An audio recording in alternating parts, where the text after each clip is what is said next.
ഈശോ മിശിഹായിക്ക് സ്തുതിയായിരിക്കട്ടെ. ഈശോ മിശിഹായിൽ സ്നേഹിക്കപ്പെടുന്നവരെ, അബ്രാഹത്തെക്കുറിച്ചാണ് നമ്മളൊന്ന് ചിന്തിക്കുക. അബ്രാഹത്തിന് ഹാറായിൽ നിന്ന് ജനിച്ച ഇസ്മയേലും സാറായിൽ നിന്ന് ജനിച്ച ഇസഹാക്കും. സ്നേഹമുള്ളവരെ,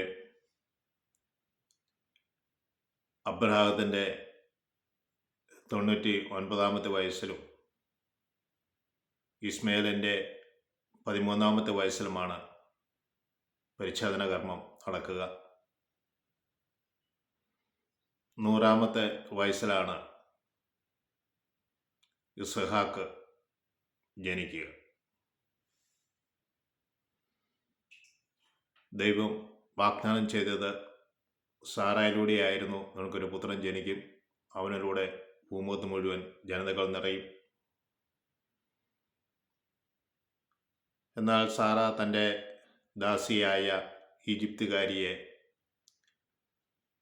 അബ്രാഹത്തിൻ്റെ മാറിലേക്ക് വിട്ടുകൊടുത്തു. കാരണം അവൾ വഴിയായിരിക്കാം അബ്രാഹത്തിന് സന്തതി ജനിക്കുന്നത് എന്ന് അവൾ ചിന്തിച്ചു. അങ്ങനെ ഹാഗാറിനും സാറായ്ക്കും പുത്രനുണ്ടായി. കുട്ടികൾ വളർന്നു. അപ്പോൾ സാറായ്ക്ക് അസ്വസ്ഥത അനുഭവപ്പെട്ടു.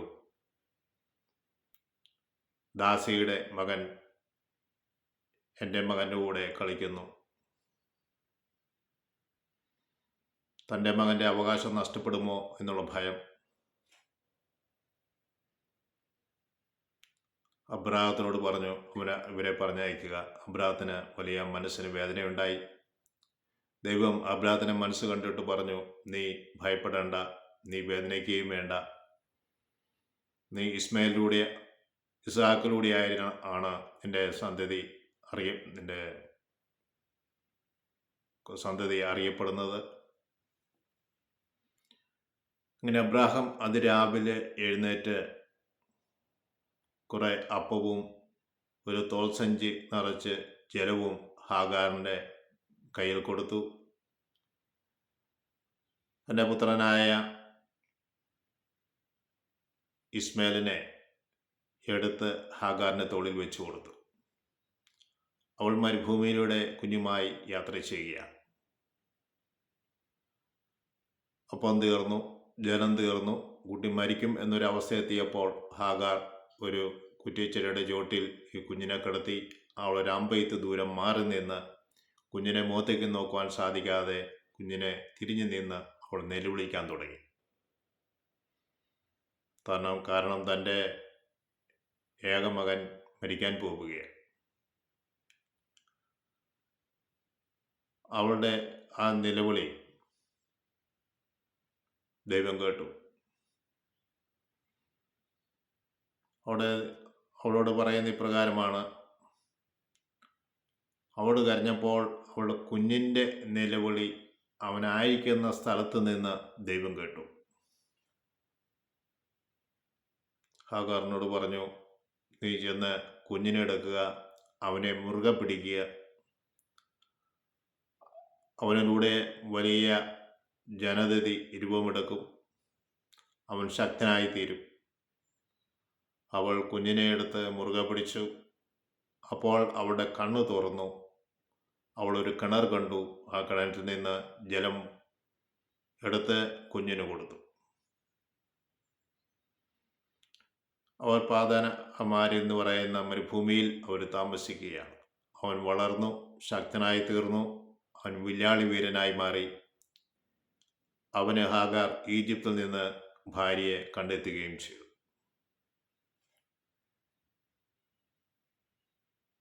ഇവിടെ തൻ്റെ യജമാനത്തിയുടെ അവസ്ഥ, തൻ്റെ യജമാനത്തിയുടെ അവസ്ഥ കണ്ട് വേദനിച്ച ഹാഗാർ, ഒരു പിതാവ് തൻ്റെ പുത്രനെ മരുഭൂമേഖലയിലേക്ക് പറഞ്ഞയക്കുമ്പോൾ പിതാവിനുണ്ടാകുന്ന വേദന, ഇതെല്ലാം ദൈവം കാണുന്നുണ്ട്. ദൈവം അബ്രാഹത്തിനോട് പറയേണ്ടത്, നീ വേദനിക്കേണ്ട, നിന്റെ ഭാര്യ സാറ പറയുന്നു പറഞ്ഞ് നീ അസ്വസ്ഥപ്പെടുകയും വേണ്ട. ദൈവം എല്ലാത്തിനും പരിഹാരമാണ്. നമ്മുടെ പ്രധാനമായി ശ്രദ്ധിക്കുന്നത്, തൻ്റെ കുഞ്ഞിന് വേണ്ടി, ജീവന് വേണ്ടി അമ്മ നിലവിളിച്ചപ്പോൾ തിരുവചനം പറയുന്നത് ദൈവം കുഞ്ഞിൻ്റെ കരച്ചിൽ കേട്ടു എന്നാണ്. Praise the Lord. നാം മറ്റൊരാൾക്ക് വേണ്ടി പ്രാർത്ഥിക്കുമ്പോൾ പ്രാർത്ഥിക്കുന്ന വ്യക്തിയുടെ അല്ല, പ്രാർത്ഥന ആവശ്യമുള്ള വ്യക്തിയുടെ നിലവിളി ദൈവം കേൾക്കുന്നു. ഈ ഭൂമുഖത്തായിരിക്കുന്ന നമ്മളേവരും പ്രേക്ഷിതരാണ്. മറ്റൊരാൾക്ക് വേണ്ടി പ്രാർത്ഥിക്കുമ്പോൾ, അവന് വേണ്ടി നന്മ ചെയ്യുമ്പോൾ അത് ദൈവം കാണുന്നുണ്ട്. ദൈവം അവനെ അനുഗ്രഹിക്കും എന്ന കാര്യം മറക്കാതിരിക്കുക.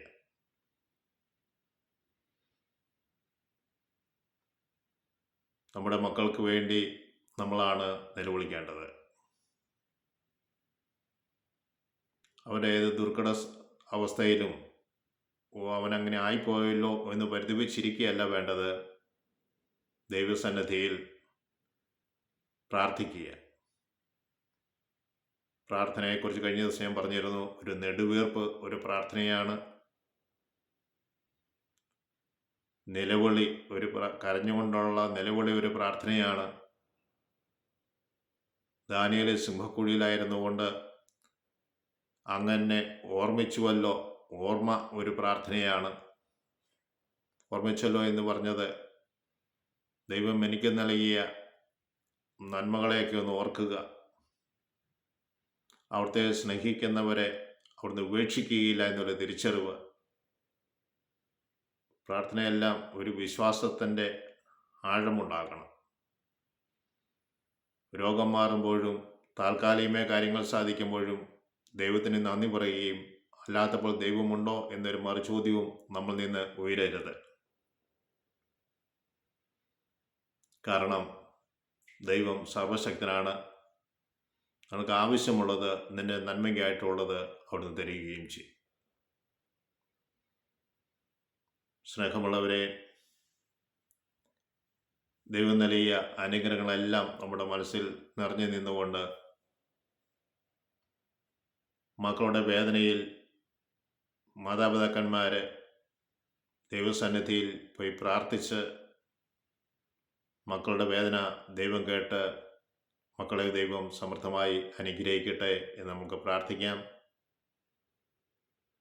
ഈശോ മിശിഹായ്ക്ക് സ്തുതിയായിരിക്കും.